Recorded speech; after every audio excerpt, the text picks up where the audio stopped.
आऊज़ बिल्लाहि मिनश शैतानिर रजीम बिस्मिल्लाहिर्रहमानिर रहीम। सफ़र हिजरत के मुख्तलिफ वाक़यात।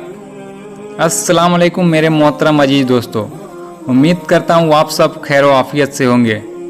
कल हमने वाक़या बयान किया था जब हुजूर सल्लल्लाहु अलैहि वसल्लम और उनके साथी यसरब की तरफ रवाना हुए थे। आज उसके आगे का वाक़या बयान करता हूँ। हुजूर सल्लल्लाहु अलैहि वसल्लम सुराका को अमाम नामा दिलाकर रवाना हुए। दोपहर का वक्त था, इसलिए धूप में तेजी भी थी और हवा भी बहुत गर्म थी। रेत इतनी तप रही थी कि जिस्म से लगते ही जिस्म तपने लगता। चूँकि डर था कि कुफ्फारे मक्का हुजूर सल्लल्लाहु अलैहि वसल्लम का पीछा कर सकते हैं, इसलिए अब्दुल्ला बिन उरकत ने आम और सीधे रास्ते को छोड़ दिया था। इस पूरे नए रास्ते पर दूर दूर तक न साया था न नखलिस्तान कि बैठकर 2 घड़ी आराम किया जाए। हर तरफ या तो रेत के समुंदर था या रेत के तोदे या पहाड़। अब्दुल्ला बिन उरकत ने कहा, मालिक, धूप और गर्म हवा ने परेशान कर दिया है। प्यास से जान लबों पर आ गई है। अगर हम इस तरफ सफ़र करते रहे तो अंदेशा है कि कहीं हमारी जिंदगियां खत्म न हो जाएं। हुजूर सल्लल्लाहु अलैहि वसल्लम ने फरमाया, तुम जरा सी तकलीफ से घबरा गए। मुसलमानों को देखो, उन्होंने कितनी सख्तियां बर्दाश्त की है। उन पर सख्तियां सिर्फ इसलिए की गई कि एक खुदा की इबादत करते और एक खुदा को मानते थे। अब्दुल्ला, मुझसे कहा गया कि मैं अपनी कौम को बद्दुआ दे दूं, लेकिन मैं बद्दुआ न दे सका। बद्दुआ कैसे भी देता, वे लोग तो ना समझ हैं, वे मुझे नहीं पहचानते। ज़रूरत है कि वे मुझे पहचानें। ज़रूर एक दिन ऐसा होगा कि वे इस्लाम की तरफ झुकेंगे, कलिमा पढ़ेंगे, मुसलमान होंगे। अब्दुल्ला, याद रखो, हर तकलीफ़ के बाद राहत है। हीरा तराशने के बाद ही खूबसूरत बनता है। सोना तपने से निखरता है और इंसान को तकलीफ़ व मुसीबत से घबराना नहीं चाहिए। उस वक्त एक निहायत बुलंद टीला सामने रास्ते के सिरे पर आ गया था। ऐसा लगता था कि जैसे उस ऊंचे और उत्तर दक्षिण तक फैले हुए टीले ने रास्ता रोक दिया है। हज़रत अबू बकर सिद्दीक रजी अल्लाह ताला अन्हो ने उस टीले को देखकर कहा, अब्दुल्ला, कहीं तुम रास्ता तो नहीं भूल गए हो? देखो, टीले ने रास्ता रोक दिया है। क्या हमको अब वापस लौटना पड़ेगा? अब्दुल्ला ने कहा, नहीं मेरे आका, हम थोड़ी दूर दक्षिण की ओर चलकर पश्चिम की ओर निकल जाएंगे। ऊँट ऊँटनियाँ बावजूद तेज धूप और गर्म हवा होने के निहायत तेजी से दौड़ रही थी। थोड़ी देर में पहाड़ जैसा रेत का तोदा करीब आ गया। अब्दुल्ला पश्चिम की तरफ जरा मुड़ गया। थोड़ी दूरी पर खजूर के कुछ पेड़ नजर आने लगे। यह खुशी की बात थी। फिर तेज तेज यह काफिला इन पेड़ों के पास पहुंचा। यहाँ हिरनों की खाल का एक तंबू खड़ा था। तंबू के सामने 2 ऊँट जुगाली कर रहे थे और तंबू के दरवाजे पर एक दुबली सी बकरी खड़ी थी। उम्मे माबद से मुलाकात। इस काफिले ने खेमे से कुछ दूरी पर अपने ऊँट बिठाए और ऊँटों से नीचे उतरे। ऊँटों के आगे बैठने और उनके उतरने से जो आवाज़ आई, उस आवाज़ को सुनकर खेमे के अंदर से एक बूढ़ी औरत बाहर निकली। वह दरवाजे पर खड़ी होकर हुजूर सल्लल्लाहु अलैहि वसल्लम और हज़रत अबू बकर रजी अल्लाह ताला अन्हो को हैरत भरी नज़रों से देखने लगी। उस बूढ़ी औरत का नाम उम्मे माबद था। बड़ी नेक औरत थी। जब हुजूर सल्लल्लाहु अलैहि वसल्लम और हज़रत अबू बकर सिद्दीक रजी अल्लाह ताला अन्हा उनकी तरफ बढ़े तो वह खुद भी उनकी तरफ चली।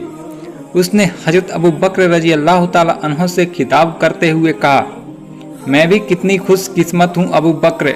आज मेरे खेमे पर अबू कहाफा का बेटा मेहमान बनकर आया है। यह तुम्हारे साथ और कौन है? यह अल्लाह के नबी सल्लल्लाहु अलैहि वसल्लम है। हज़रत अबू बकर रजी अल्लाह ताला अन्हो ने कहा।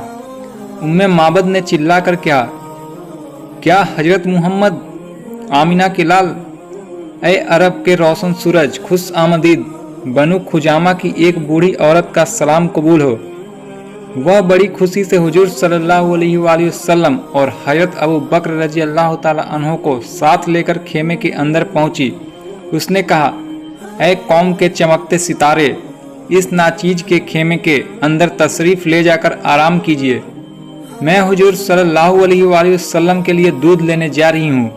हुजूर सल्लल्लाहु अलैहि वसल्लम का मौजज़ा, बूढ़ी बकरी का दूध देना। हुजूर सल्लल्लाहु अलैहि वसल्लम ने फरमाया, ठहरो, अभी धूप सख्त है, हवा गर्म चल रही है, ऐसी तेज और गर्म हवा में कहाँ जाओगी? उम्मे माबद ने कहा, जो टीला हुजूर सल्लल्लाहु अलैहि वसल्लम ने देखा है उससे दूसरी तरफ बकरियों का रेवड़ चर रहा है। मेरे हुजूर सल्लल्लाहु अलैहि वसल्लम, मैं बहुत जल्द वापस आ जाऊंगी।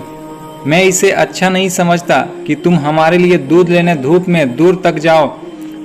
आप 2-4 खजूरें और थोड़ा सा पानी तो ले आओ। हुजूर सल्लल्लाहु अलैहि वसल्लम ने कहा, मेरे हुजूर सल्लल्लाहु अलैहि वसल्लम, मैं हर मुसाफिर का दूध से इस्तकबाल करती हूँ। क्या कुरैश के चांद का सिर्फ खजूर और पानी से इस्तकबाल किया जाए? मेरे हुजूर सल्लल्लाहु अलैहि वसल्लम, मुझको इससे रंज होगा। अच्छा, इतनी देर ठहरो कि मेरे साथी यहाँ आ जाएं। हुजूर सल्लल्लाहु अलैहि वसल्लम ने फरमाया, बहुत अच्छा हुजूर सल्लल्लाहु अलैहि वसल्लम। उम्मे माबद ने कहा, आमिर और अब्दुल्ला जब तक ऊँटों को बांधते और उनके सामने चारा डालते रहें, हुजूर सल्लल्लाहु अलैहि वसल्लम और अबू बकर उनके इंतजार में खेमे से बाहर खड़े रहें। जब ये दोनों भी आ गए तब उन्हें साथ लेकर दोनों खेमे के अंदर दाखिल हुए। खेमे के अंदर कोई सजावट न थी, एक रेगिस्तानी औरत का खेमा था। खेमे के अंदर सिर्फ कंबल बिछा हुआ था। हुजूर सल्लल्लाहु अलैहि वसल्लम और हजरत अबू बकर सिद्दीक रजी अल्लाह ताला अन्हो, हजरत आमिर और अब्दुल्ला कंबलों पर जा बैठे। उम्मे माबद ने कहा, मेरे हुजूर सल्लल्लाहु अलैहि वसल्लम, अब मुझे इजाज़त है कि मैं अपने रेवड़ में जाकर दूध ले आऊं। जो बकरी खेमे के दरवाजे पर खड़ी है, तुम उसे ही क्यों नहीं दूध लेती? हुजूर सल्लल्लाहु अलैहि वसल्लम ने फरमाया, हुजूर सल्लल्लाहु अलैहि वसल्लम, यह बकरी बुढ़िया है। उम्मे माबद ने कहा, कमज़ोर है, दूध नहीं देती, तुम इस बकरी को यहाँ ले आओ। उम्मे माबद बकरी ले आई। हुजूर सल्लल्लाहु अलैहि वसल्लम ने उसके थनों पर हाथ फेरा। अगरचे बकरी बहुत कमज़ोर, दुबली और बुढ़िया थी, मगर आप सल्लल्लाहु अलैहि वसल्लम के थनों पर हाथ डालते ही थन दूध से भर आए। हुजूर सल्लल्लाहु अलैहि वसल्लम ने प्याला लेकर खुद ही दूध दूहना शुरू किया। प्याला भर गया तो पहले हजरत अबू बकर सिद्दीक रजी अल्लाह ताला अन्हो को पिलाया, फिर आमिर और अब्दुल्ला को उम्मे माबद को दिया। जब सबके पेट भर गए तब हुजूर सल्लल्लाहु अलैहि वसल्लम ने खुद पीकर जितने बर्तन रखे थे सब दूध से भर दिए। हजरत अबू बकर, आमिर, अब्दुल्ला और उम्मे माबद सभी हैरत से इस मोजज़े को देख रहे थे। अब्दुल्ला ने बेअख्तियार कहा, बेशक आप खुदा के रसूल हैं। यह खुदा की मेहरबानी है कि उसने आपके लिए एक कमज़ोर बकरी से दूध पिलाया। दूध पीकर सब कंबल पर लेट गए और आराम करने लगे। सबने 2 घंटे आराम करने के बाद सब उठे और नमाजें पढ़ी और इसके बाद फिर सफ़र पर रवाना हो गए। जुबैर बिन अव्वाम रजी अल्लाह ताला अन्हो से मुलाकात। अस्र के बाद यह काफिला कदीर नामी जगह पर पहुंचा। यहाँ उन्हें वह काफिला मिला जो शाम देश से आ रहा था। इस काफिले में जुबैर बिन अव्वाम थे। जुबैर की शादी हजरत अस्मा से हो चुकी थी, जो हजरत अबू बकर की बेटी थी। उन्होंने मिलते ही पूछा, हुजूर सल्लल्लाहु अलैहि वसल्लम कहाँ तशरीफ़ ले जा रहे हैं? आप सल्लल्लाहु अलैहि वसल्लम ने फरमाया, मुझे मक्के वालों ने मक्के में न रहने दिया, इसलिए हिजरत करके यसरब जा रहा हूँ। ऐ अल्लाह के रसूल सल्लल्लाहु अलैहि वसल्लम, जब आप मक्का छोड़कर तशरीफ़ ले जा रहे हैं तो मैं भी मक्का जाकर क्या करूँगा? मैं भी यहीं से आपके साथ चलूँगा। जुबैर ने कहा। हुजूर सल्लल्लाहु अलैहि वसल्लम ने फरमाया, जुबैर, यह बात मुनासिब नहीं है। तुम मक्का जाकर वहाँ के तमाम कामों से फरागत पाकर यसरब आ जाना। हजरत जुबैर ने कहा, बहुत अच्छा, लेकिन मैं हुजूर और हजरत अबू बकर सिद्दीक रजी अल्लाह ताला अन्हो के लिए शाम देश से कुछ कपड़े तैयार कर लाया हूँ। वह हुजूर सल्लल्लाहु अलैहि वसल्लम की नजर करता हूँ, मेहरबानी फरमाकर कबूल कर लीजिए। हुजूर सल्लल्लाहु अलैहि वसल्लम ने कहा, अच्छा ले आओ। हजरत जुबैर वापस गए और कपड़े ले आए, जिसे हजरत अबू बकर सिद्दीक रजी अल्लाह ताला अन्हो ने ले लिया और वह चले गए। इधर यह काफिला रवाना हुआ। मेरे प्यारे अजीज दोस्तों, आज की वीडियो यहीं समाप्त करते हैं। इसके इंशाअल्लाह इसके आगे का वाक़या मैं ज़रूर अपलोड करूँगा। आप सबसे गुजारिश है बस ऐसे ही हमारे चैनल पर बने रहिए और हमें दुआ और प्यार देते रहिए। आप सबका बहुत बहुत शुक्रिया। मिलते हैं फिर नेक्स्ट वीडियो में, तब तक के लिए खुदा हाफिज।